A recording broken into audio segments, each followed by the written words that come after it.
겸손하시고 거룩한 예수 원수의 멸시 참으시사 우리를 위해 고난당하신 구주를 닮게 하옵소서. 예수님 닮아 가기 원하네 날 구속하신 주와 같이 능력의 성령 늘 충만하사 주님의 형상 만드소서. 예, 우리 교회도 설교 노트 하나 만들어 봅시다. 앉아서 그냥 멀뚱하게 듣지 마시고 펜하고 노트를 하나 준비해 오세요. 아니면 종이를 100지를 성경에 꽂아서 오셔서 그날 들으면서 다 정리를 하세요. 아니 그냥 듣는 것하고 이 적으면서 듣는 거 차이가 많이 나니까 꼭 그렇게 적으면서 듣도록 하세요. 그리고 좀 정리를 좀 논리정연하게 구절마다 이렇게 정리를 하시면 나중에 다 끝나고 나면 그게 여러분의 큰 자산이 됩니다. 사사기 19장 1절에 15절은 기부하러 들어가다 합니다. 지금은 사사기 오늘 46번째인데 이것도 지금까지 여러분 정리하셨으면 여러분이 어떤 주석서보다 더 나은 훌륭한 주석 한 권을 만들 수 있습니다. 여러분 스스로. 자기 주석서죠.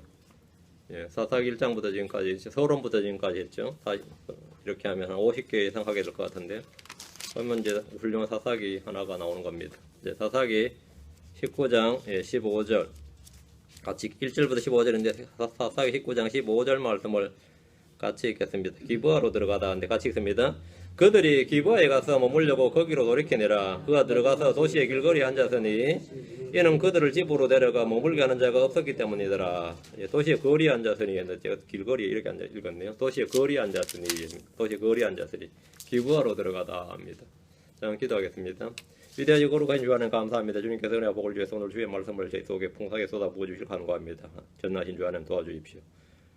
오는 종일 주의 말씀과 주의 영으로 충만하도록 해주시고 주의 은혜와 또 주의 권능으로 기쁨으로 평강으로 또 가득 차게 해주시고 주의 말씀으로 위로를 얻게 하시고 주의 성령의 기름 부어주심으로 저희가 잡으러 온전케 될 주기를 간구합니다. 감사드리며 주의 성기도 합니다. 아멘. 네, 기부하러 들어가다 합니다. 기부하면 유명한 도시죠.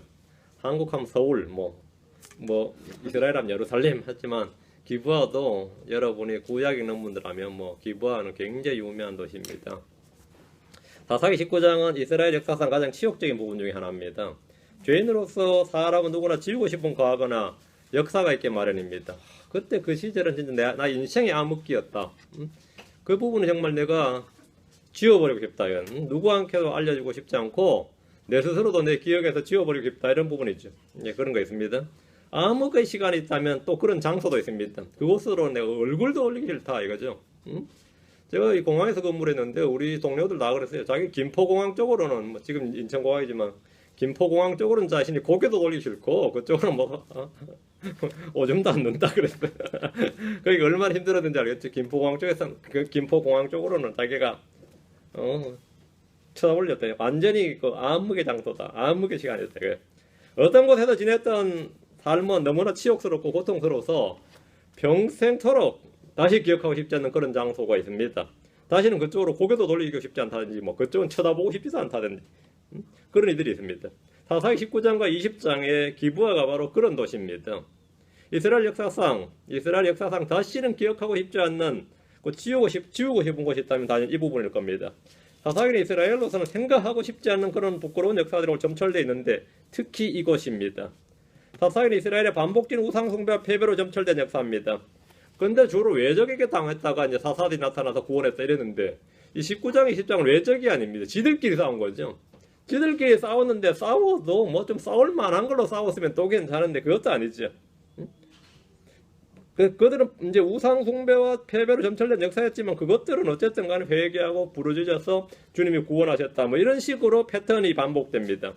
사사기 17장과 18장이 당시 미가의 집을 중심으로 당시 이스라엘의 영적 종교적 부패와 타락에 대한 단면이 기록되어 있다면 20장부터 21장은 19장부터 시작해서 21장까지는 베냐민 지파를 중심으로 이 성적 도덕적 타락입니다. 성적 도덕적 타락. 이스라엘의 대규모 내전의 원인이 바로 이 영토 분쟁이나 세금이라든지 정권 탈취 등의 문제가 아니고 순전히 음행과 동성애 같은 도덕적 타락과 죄로 인한 것이었습니다. 당시 이스라엘 성적 문화는 21세기 유럽이나 미국과 다를 것이 전혀 없었습니다. 단지파는 미가의 종교를 가지고 가서 독자적인 종교와 제사장 체계를 수립했습니다. 그때 베냐민 지파는 어땠냐 하면은 동성애 합법화를 했다 이 말입니다. 동성애 합법화를 해가지고 완전히 자유로운 이 동성애 지파가 동성애를 자유롭게 할 수 있는 지파가 됐던 그런 곳이었습니다. 자, 본문을 보겠습니다. 1절입니다. 이스라엘 왕이 없을 그때에 에브라임 산 쪽에 머물던 어떤 레위 사람이 베들레헴 유다에서 첩을 취하였는데, 이제 앞에 17장 18장 반대죠. 그때하고는 좀 반대죠. 이스라엘 왕이 없을 그때에란 이 표현은 사사기에 4번이나 반복되는 표현입니다. 이스라엘 왕이 없다는 것은 이스라엘 민족이 그때까지 정치적으로 그 왕정 국가가 수립되지 않았다, 이게 1차적인 의미죠. 왕정이 아니었던 겁니다. 이스라엘 왕이 없을 그때란 말은 왕정시대 이전이란 뜻이고, 사울이 왕이 되기 전까지 이스라엘은 중앙집권적 통치체제가 아니라 왕이 없으니까 재판관들이 나서서 이제 이스라엘 재판하는 그런 식이었고, 광보면 자치가 허용됐습니다. 지파별로 그냥 각 지파의 그냥 장로들이 다스리는 거죠. 아주 독특한 정치체제였다는 겁니다. 이스라엘은 하나님이 그들의 왕이시고 사사들이 주님이 세우신 재판관이 되어서 그들을 구원하고 다스리는 독특한 정치체제였는데, 모세 율법과 레위 제사장 체계와 같은 이 종교 체계가 완전히 확립되어 있었습니다. 모세 율법과 같이 다른 어떤 민족에도 없는 뛰어난 율법은 그들이 가지고 있었습니다. 율법은 분명히 가지고 있었어요. 그러나 문제는 이것들이 일상생활에 뿌리 내리질 못했습니다. 법은 있는데 법을 집행할 뭐가 없는 거죠? 정치와 행정이 뒷받침이 되지 않았기 때문입니다. 하나님은 백성들이 자체적으로 자원해서 주의 법을 따라 살기를 원하셨습니다. 하지만 이런 일은 없었습니다. 이스라엘 후에 자기들 안에 왕이 없다는 것이 모든 정치 불안과 정치안과 영적 도덕적 부패와 국방의 위험과 안보 위험이죠. 이런 모든 원인인 것처럼 진단했지만 훗날 그들 안에 왕이 있을 때에도 별로 나을 것이 없었습니다. 왕이 없을 때나 있을 때나 실제 해보니까 별로 나을 게 없었다 이 말입니다. 사람들은 언제나 문제를 제도나 환경에서 찾습니다.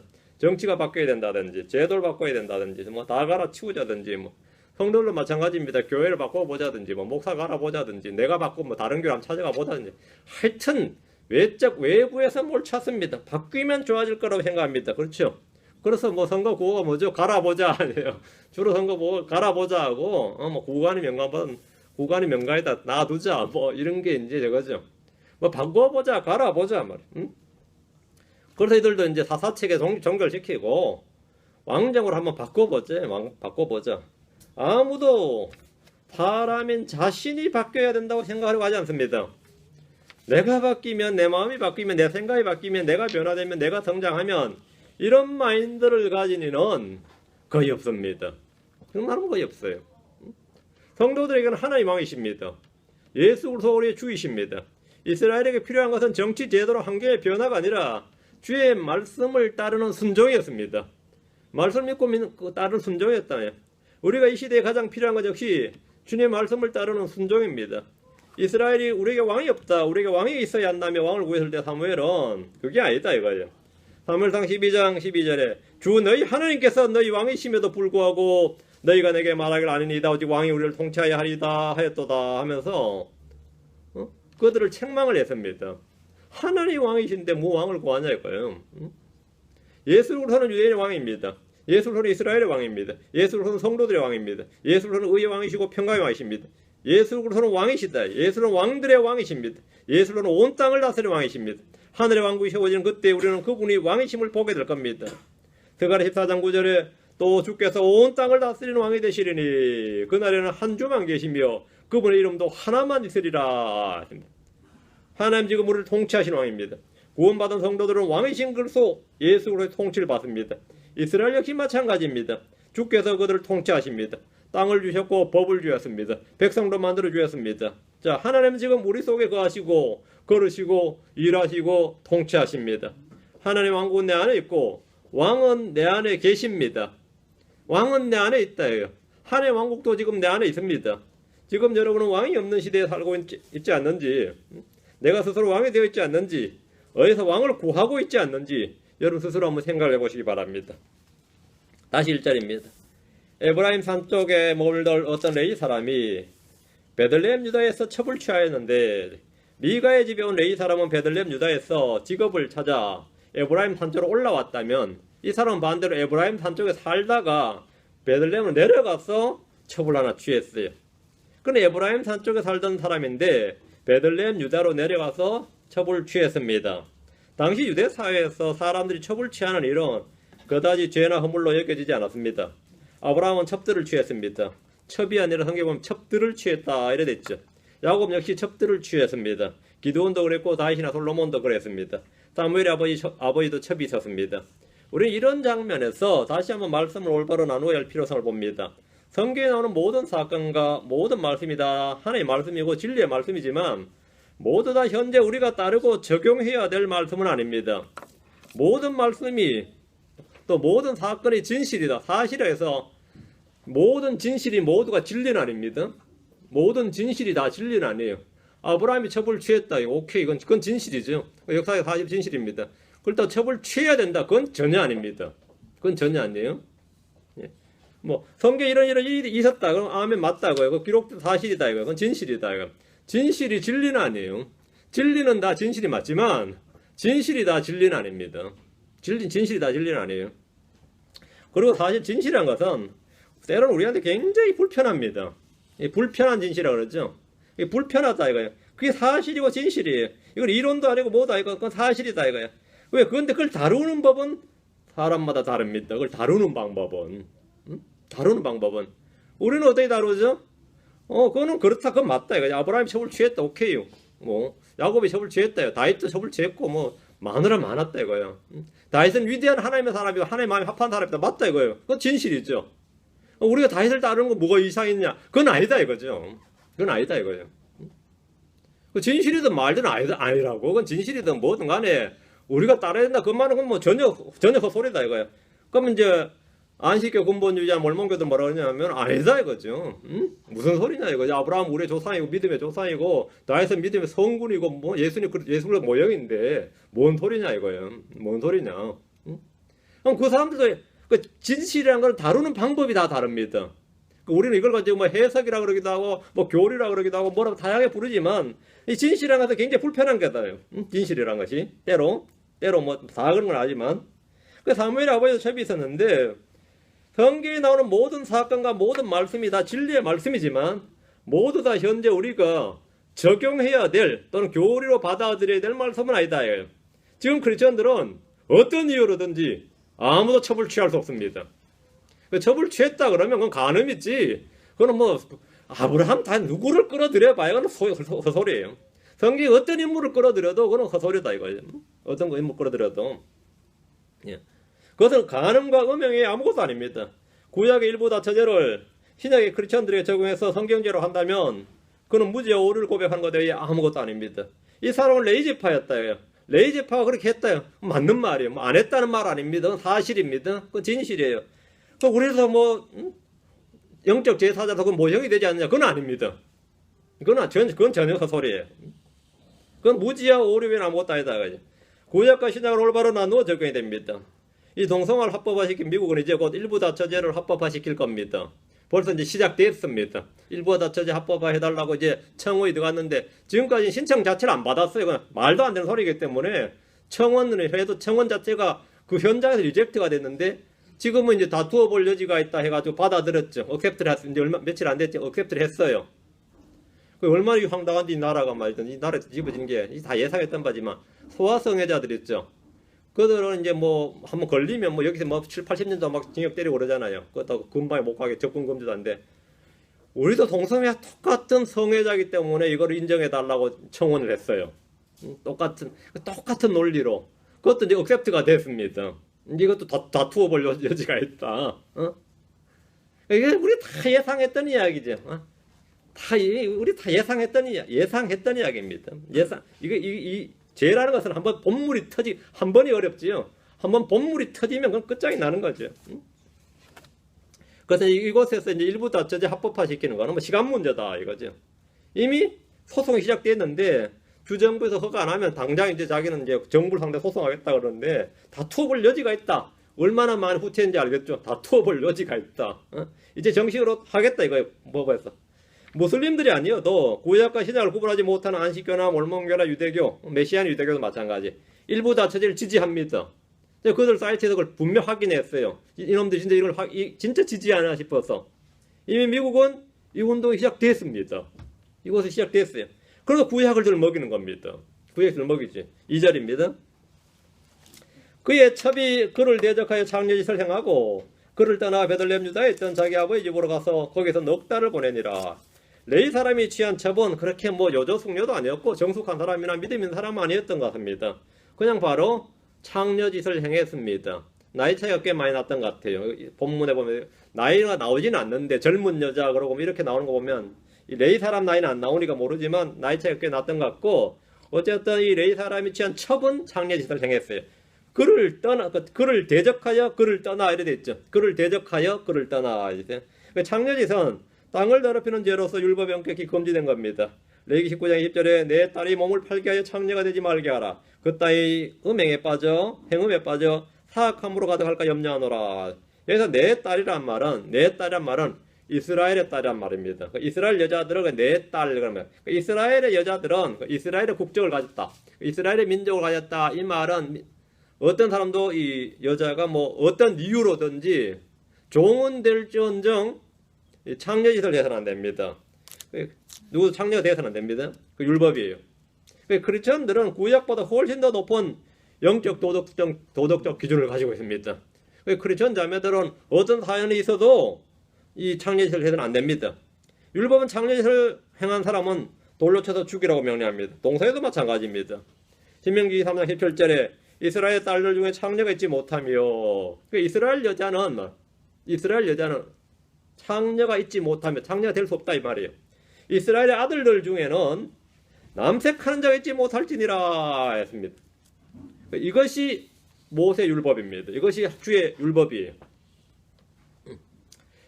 레위 사람이라면 이런 법을 잘 알았을 것이고 뭐 그의 첩도 마찬가지였을 겁니다. 이것은 꼭 율법이 아니더라도 뭐 사람의 본성이 가르치는 법이기도 합니다. 레위 사람의 첩이 되었던 여자는 창녀짓을 행하고는 베들레헴 유다에 있는 자기 아버지 집으로 이제 튄 거죠. 가버렸습니다. 살려면 생명을 부지하려면 가야죠. 창녀짓을 하던 여자가 잡히면 죽기 때문에 아버지가 있는 친정집으로 도망을 친 겁니다. 그 여자는 친정에서 넉 달을 보냈습니다. 3절 그녀의 남편이 일어나서 그녀에게 다정히 말하고 여기서 약간 시제가 좀 꼬입니다. 3절에서 그녀의 남편이 일어나서 그녀에게 다정히 말하고 그녀를 데려오기 위해 종 하나와 나귀 2마리를 데리고 그녀를 따라 거기로 가니 그녀가 그를 자기 아버지 집으로 데려오거늘 그 젊은 여자의 아버지가 그를 보고 만나서 기뻐하니라. 지금 이 여자가 어떤 상태예요? 이미 돌아온 상태죠. 넉 달간 아버지 집에 자기 친정집에 있다가 다시 남편에게 돌아와서 남편이 받아줬는데 그녀에게 다정히 말하고 했죠. 근데 뒤에는 또 그녀를 데려오기 위해 종 하나와 나귀 2마리를 했죠. 그래도 말이 꼬이잖아 이게. 그리고 그녀를 따라 거기로 가니까 여자가 먼저 또 앞에 이끌고 가는 거죠. 여자가 친정집에 있는 게 아니죠. 여자가 지금 남편하고 종을 데리고 지금 자기 아버지 집으로 가는 거니까 베들레헴 유다로 가고 있잖아요. 그래서 그녀가 그를 자기 아버지 집으로 돌아오는 이래 돼 있죠. 요 본문 잘 읽어야 됩니다. 그 아버지가 이제 친정집에서 장인 되는 분이죠. 그분 이제 잘 맞아줬다 이 말이에요.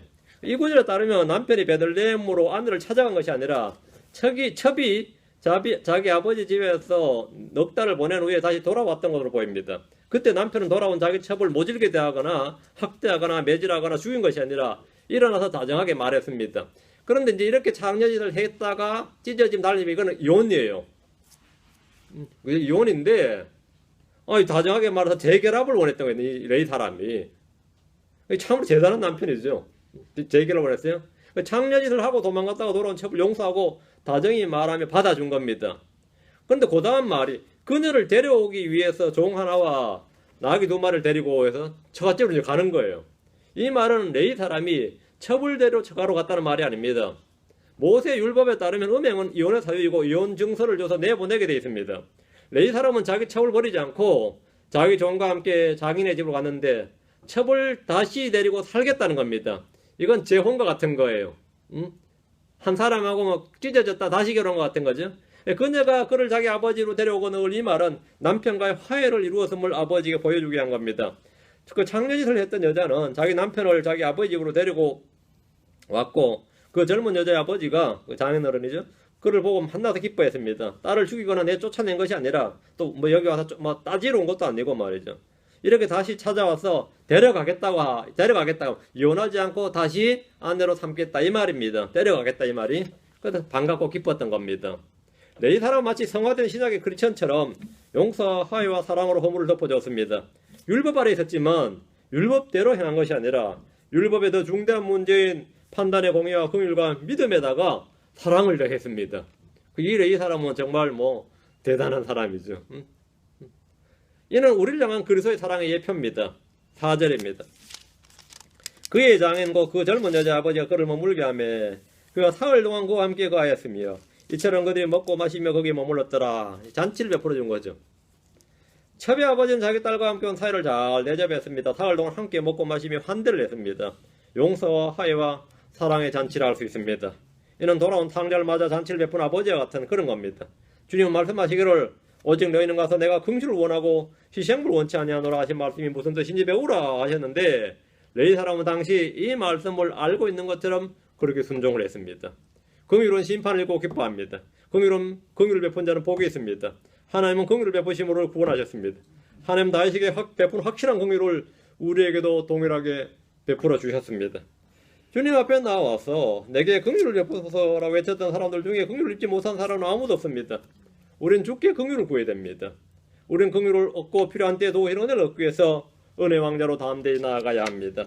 주님께서 내가 그들의 불의에 대하여 긍휼을 베풀고 다시는 그들의 죄들과 그들의 불법을 기억하지 아니하리라 하시니라 하신 말씀대로 우린 긍휼을 입었고 우리 역시 긍휼을 베풀어야 마땅합니다. 성경 말하기를 누가복음 36절에 그러므로 너희 아버지께서 긍휼을 베푸시는 같이 너희도 긍휼을 베풀라. 긍휼을 베풀라.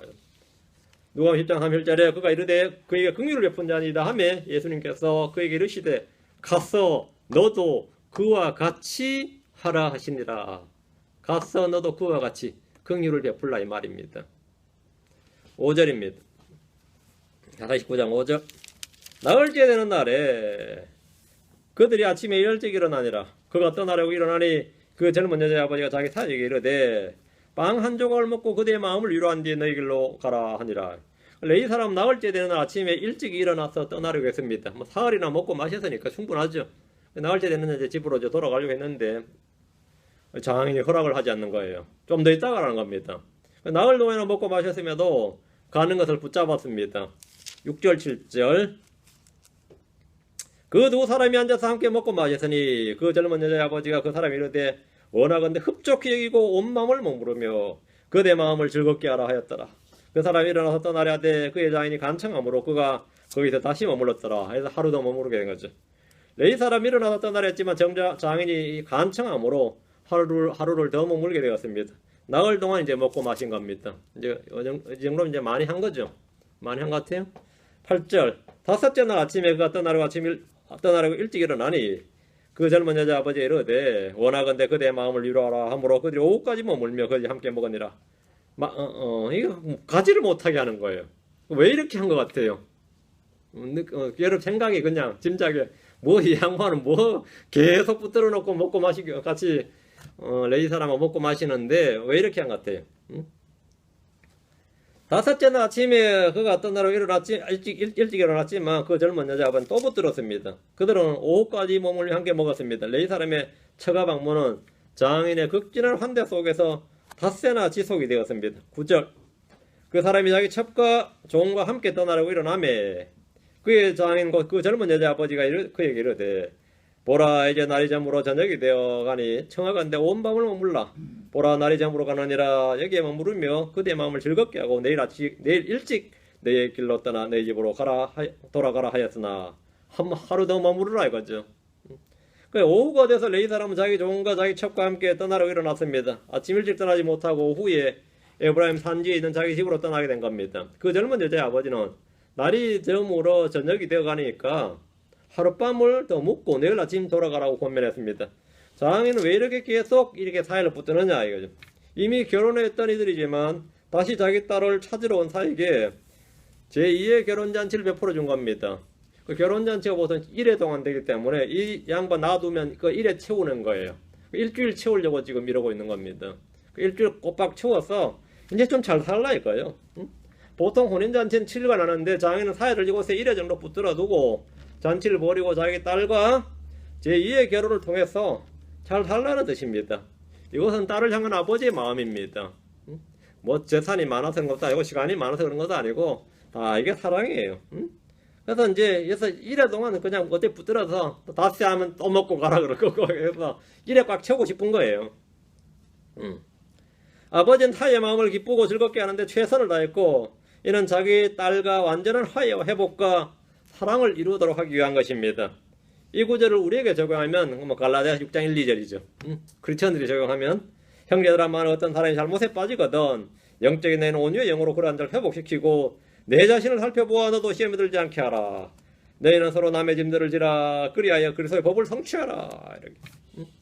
이게 이제 우리 크리스천들에게 해당되는 말씀입니다. 지금 우리에게 필요한 것이 긍휼과 용서와 화해와 서로 받아들이고 서로 대접하는 겁니다. 주님은 회개한 죄인들을 극진히 대접해 주십니다. 주님은 장녀와 쉐리들을 다 받아주셨고 그들과 함께 먹고 마셨습니다. 맞죠? 주님께서 뭐 율법대로 다 처리한 건 아니단 말이죠. 처리 안 하셨죠. 우리도 마찬가지입니다. 우리가 뭐 동성애자를 때려 죽이자 그건 당연히 반대죠. 우리가 지금 반대하는 건 동성애 제도고 제도에 관한 것이지 그 사람에 대한 게 아닙니다. 그 사람 뭐 죽이자 뭐 판단하고 뭐 하자 그 이야기는 아니에요. 그건 전혀 다른 이야기입니다. 이 목사들이라는 사람이 그걸 분별을 못 해가지고 뭐 주님께서도 간음한 여자를 용서하셨는데 우리가 뭐 동성애자에 대해서 그럴 필요가 뭐냐. 그거는 당연한 소리고 그건 당연한 소리고 법과 제도로 맞는 건 당연히 반대죠. 그럼 주님께서 법과 제도로 간음한 걸 합법화시켜 줬겠어요?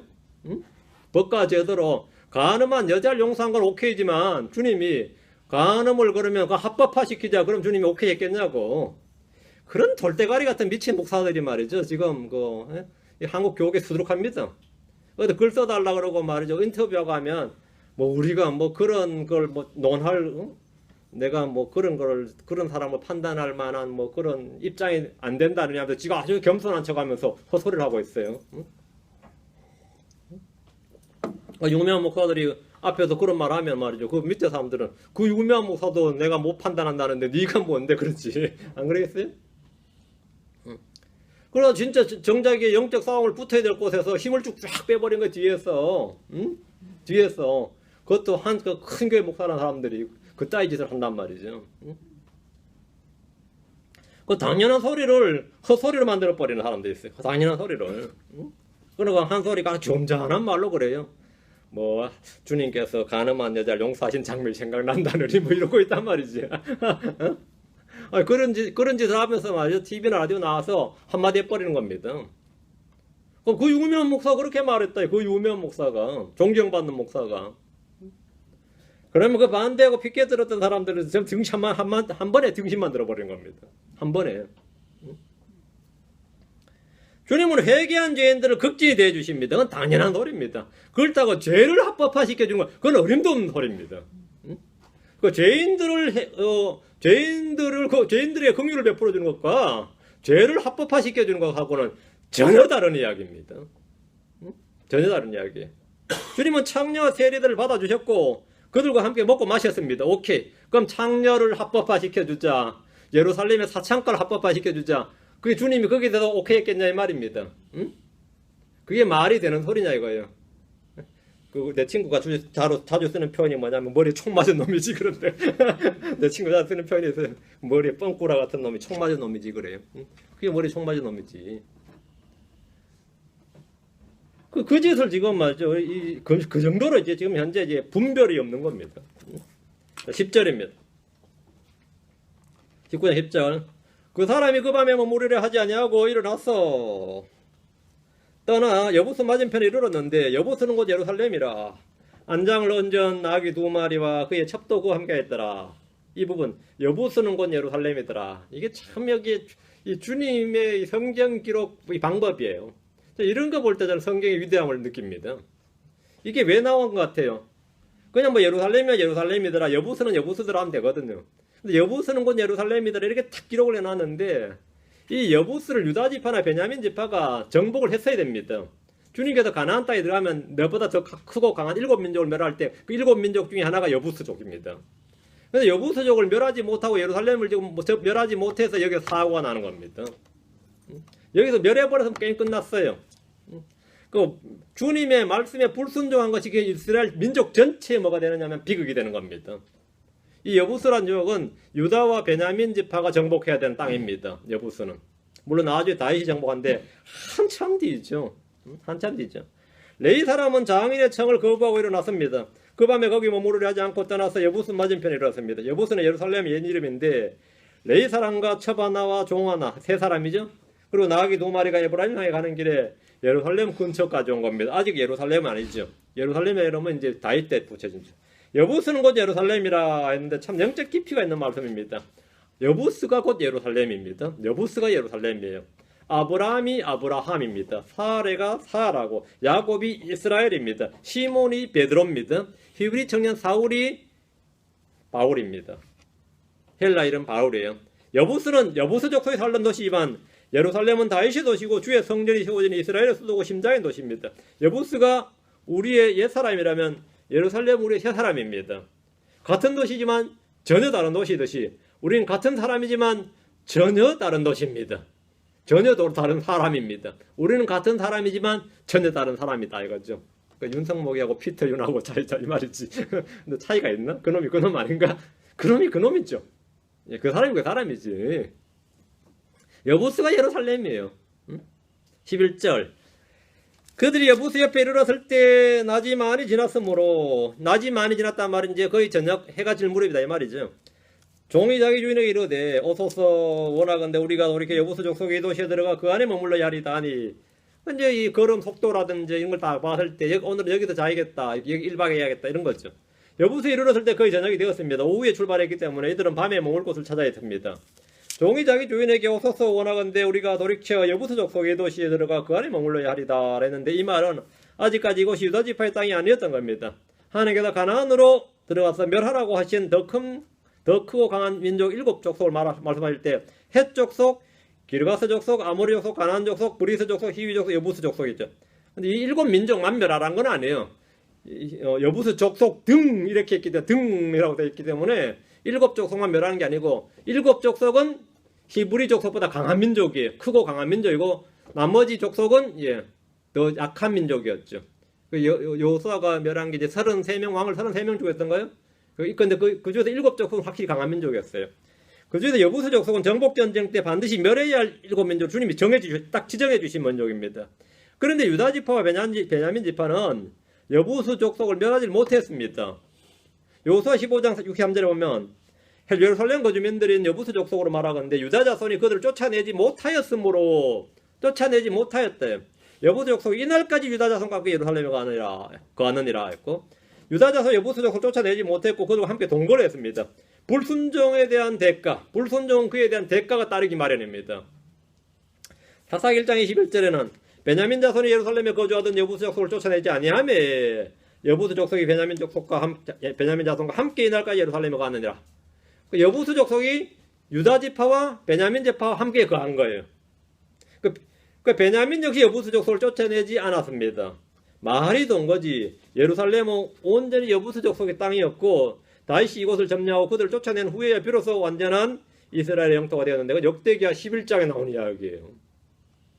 다윗이 여부스를 칠 때 이것을 제일 먼저 무너뜨린 사람이 이스라엘 군대 대장이 된다 할 때 그때 이제 제일 뛰어난 활약을 한 사람이 요압이었어요. 그 요압이 이제 다윗 40년 통치 내내 그 공로를 인정받아서 이스라엘의 대장이 된 겁니다. 그 요압이 그때 완전히 활약을 해서 여부스 점령군 사령관이었죠. 요압이 12절입니다. 그의 주인이 그에게 이르되 우리가 여기에서 돌이켜 이스라엘 자손에게 속하지 아니한 타국인의 도시로 들어가지 아니하리라. 우리가 넘어가서 기브아로 가리라. 좀 더 서둘렀단 말이죠. 예루살렘은 통과하고 여부 통과해서 베냐민 지파야 땅, 기브아가 베냐민 지파 땅이죠.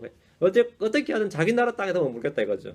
여부스 족속의 도시에 들어가 머물러야 한다는 종의 말에 레위 사람은 타국인의 도시가 아니라 이스라엘 자손의 도시로 들어가자고 했습니다.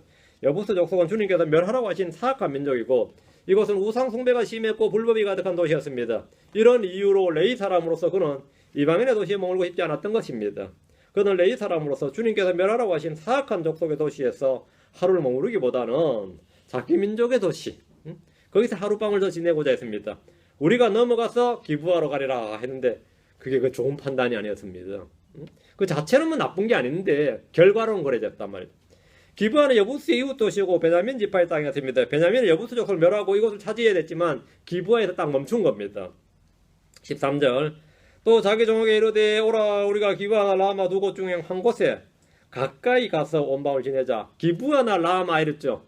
기브아나 라마가 항상 짝으로 나오는 도시입니다. 이 짝으로 나오는 도시예요. 레위 사람은 자기 종에게 기브아나 라마 두 곳 중 한 곳에 가까이 가서 온밤을 지내자 했는데 이는 자국 영토내에서 머무르겠다는 겁니다. 기브아와 라마는 이웃 도시입니다. 바로 붙은 이웃 도시예요. 거기가 거기예요. 라마는 사무엘의 고향이고 평생 이곳에서 이스라엘 재판하고 사야겠습니다. 라마는 라마에 배출한 최고 인물하면 단연 사무엘이죠. 기브아는 베냐민 지파의 사울 왕의 고향입니다. 기브아 사람 사울이죠. 기브아 사람이 사울이니까 사울이 사무엘을 만나는 건 쉬웠던 거죠. 바로 같은 이웃 동네, 이웃 사촌이었다 이 말입니다. 기브아는 베냐민 지파의 사울의 고향이고 레위 사람은 다윗의 고향인 베들레헴을 떠나서 에브라임의 산지로 가는 도중에 여부스를 거쳐서 기브아나 라마로 가서 가겠다는 겁니다. 레위 사람은 이스라엘의 제사장 지파로서 그 이스라엘 도시는 어디를 가든지 말이죠. 이스라엘 도시가 여부스보다는 안전하고 자기가 좀 더 대접받을 수 있지 않을까 이렇게 판단했을 겁니다. 기브아 라마는 짝으로 자주 등장하는 도시입니다. 14절 그들이 계속해서 자기들의 길로 가는데 베냐민에 속한 기브아 옆에 이르렀을 때 그들 위로 해가 지므로 그들이 계속해서 걸어서 이제 기브아 앞에 이르렀을 때 해가 졌습니다. 베냐민에 속한 기브아란 말은 이후로 역사적으로 죄악으로 유명한 도시 대명사입니다. 대명사. 기브아 출신 중에 가장 유명한 사람은 사울의 기브아란 말처럼 사울 왕입니다.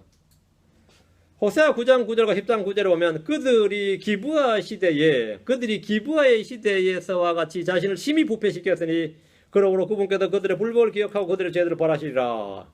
그들이 기브아의 시대에서와 같이 그 샘플이 뭐라고요? 기브아 시대요. 이스라엘의 타락을 이야기할 때는 그들이 기브아의 시대와 같이 자신을 심히 부패시켰으니 기브아가 항상 죄악의 샘플, 그 죄악의 도시의 본보여야 되는 겁니다.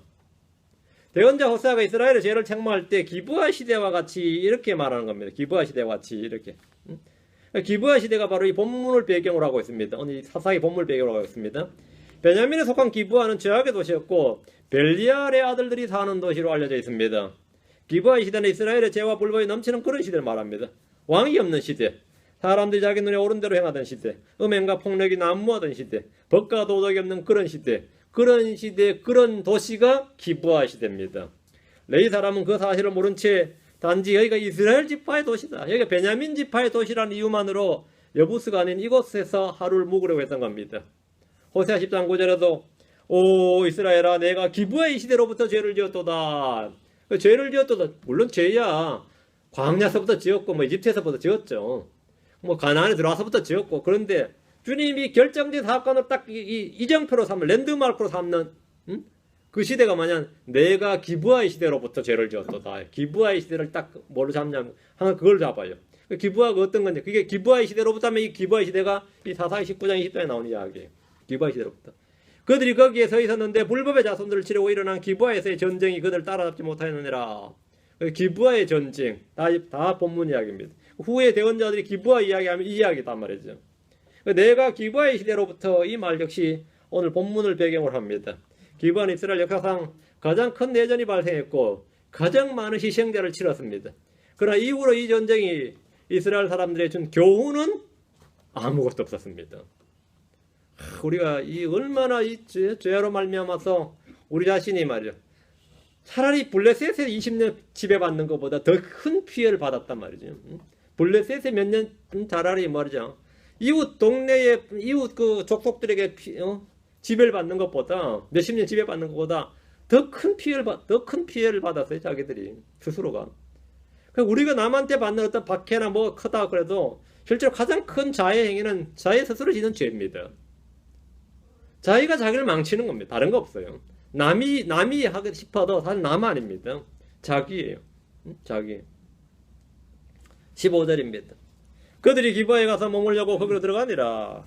거기로 돌이키니라. 그가 들어가서 도시의 거리에 앉았으니 이는 그들을 집으로 데려가 머물게 하는 자가 없었기 때문이더라. 레이지파 왔다고 해서 뭐 웰컴 하진 않는다 이거죠. 레이 사람은 자기 책과 자기 종과 함께 기브아로 들어갔습니다. 집으로 가는 길에 하룻밤을 머물기 위함입니다. 그는 호텔이나 여관을 찾지 못하고 그 도시의 거리에 앉았습니다. 노숙하게 된 거죠. 노숙하게 된 겁니다. 기브아 사람들 중에 아무도 그들을 집으로 데려가 머물게 할 자가 없었습니다. 나그네를 대접하지 않는 인심이 아주 메마른 고장이었습니다. 이것은 같은 민족, 같은 형제 도시라는 점을 제외하고는 여부스란 도시보다 사실 나은 게 별로 없는 도시였습니다. 기브아로 들어온 레이 사람은 이 밤에 상상도 하지 못한 일을 당했습니다. 우린 지금 레이의 사장처럼 우리 모두가 사실 기브아에 들어가 살고 있습니다. 이곳 캘리포니아, 지금 이곳 LA 카운티, 오렌지 카운티 여기 살고 있는 게 지상 낙원에 들어가 살고 있는 게 아닙니다. 기독교의 자유가 있는 곳에 들어가 살고 있는 게 아니다 이 말이에요. 우린 지금 여러분이 알지도 못하는 사이에 지금 기브아에 들어가 살고 있습니다. 여기가 기브아라는 사실을 요즘 보여주고 있지 미국이. 여기가 기브아입니다. 여기가 기브아예요. 뭐 공산국가나 무슬림 국가나 사회주의 국가나 아프리카의 어떤 국가들보다 뭐 좀 더 자유와 평등과 인권과 뭐가 보장되는 다 헛소리입니다. 여기가 기독교 국가 헛소리다 이거죠. 여기 그저께 LA 타임즈에서 오피니언 칼럼이 나왔어요. 동성애 합법화되는 그날이 미국은 기독교 국가란 날을 그날 엔드했다고. 그날 이제 완전히 미국은 더 이상 기독교 국가로 불리거나 부르는 걸 완전히 종결지었다 이후로 그날을 중심으로 그날을. 이제 일반 사가에게도 그렇게 불리지 않는다 이거죠. 이 미국 특히 서부 말이에요. 동서부 지역이죠. 이 동서부 지역 이것은 기브아와 전혀 다를 바가 없는 도시입니다. 이제 여러분이 동성애자 욕했다 이제 끝장나는 겁니다. 끝장나가요. 그래서 전부 교회도 마찬가지입니다. 교회들도 마찬가지입니다. 성경대로 믿고자 하고 실행대로 하고자 하는 교회는 정상적인 교회 운영을 못합니다. 정상적인 교회 운영 못해요. 좀 큰 교회들은 이제 파산을 가고 해야 될 겁니다. 좀 큰 교회들은. 그 말인즉 뭐냐? 우리 교회도 중국이나 북한처럼 지하교회가 돼야 된다 이 말입니다. 여러분 지하교회로 갈 준비를 딱 하세요. 뭐 따르지 않을 사람은 말고 지하교회를 하겠다 그러면 여기 이 교회는 말씀 친대에게 문 닫고 지하교회 하는 겁니다. 이제 여러분이 지금부터 마음의 준비를 하세요. 최소한 아무리 길어봐야 2년 이상 안 갈 겁니다. 뭐 그전에 주님 오시면 다행이고, 뭐 중국, 북한만 지하교회 있는 거 아닙니다. 이제 미국 동서부는 남부는 좀 더 견디겠지만 동서부는 아마 뭐 종교보호법이나 목회자법 이런 거는 아마 통과 안 될 겁니다. 그럼 여러분은 성경대로 믿고 싶다면 지금부터 각오를 다시 하시고 우리가 지금 기브아에 들어와 있습니다. 우리가 레이 사람이라 치면 우린 여기가 좋은 줄 알고 왔는데 알고 보니까 여기가 기브아였어요. 지금 우리가 지금 기브아에 들어와 살고 있다 이렇게 딱 생각하시면 딱 맞습니다. 그렇게 하시고 목사들은 이제 감옥 갈 준비를 항상 하고 있어야지. 언제 어떻게 될지 모르지. 두려움에 떨지 말고 마음의 각오를 딱 하고 있어야 된다 이 말이죠. 우리가 기브아로 들어가다 우린 좋은 줄 알고 들어갔는데 이제 가서 이제 끝장을 보는 거죠. 이제 그건 다음 시간에 합시다. 다음 시간에 하는데 미국이 기브아보다 나은지 한번 봅시다. 기도합시다. 위대하고 거룩한 주 하나님 감사합니다. 주님께서 은혜와 복을 많이 주셔서 저희 마음속에 주의 영을 충만케 해주시기 원합니다. 사랑하는 아버지 하나님께서 말씀의 은혜를 쏟아부어 주시길 간구합니다. 아버지 하나님, 서로 흑암이 깊은 시대입니다. 아버지 하나님, 이 세상의 영이 공정권주자가 온전히 지배하는 시대입니다. 아버지 하나님, 저희가 은혜를 입어서 담대하게 일상을 살아나갈 수 있도록 해주시고 주님 오시는 그날까지 믿음을 굳건하게 할 수 있도록 해주시고 마음에 담담을 주시길 원합니다. 사랑 아버지 하나님께서 은혜 많이 베풀어 주시길 원하고 모든 성도들에게 주의 성령을 늘 충만케 해주시옵소서. 감사드리며 주의 승리도 합니다. 아멘. 아멘.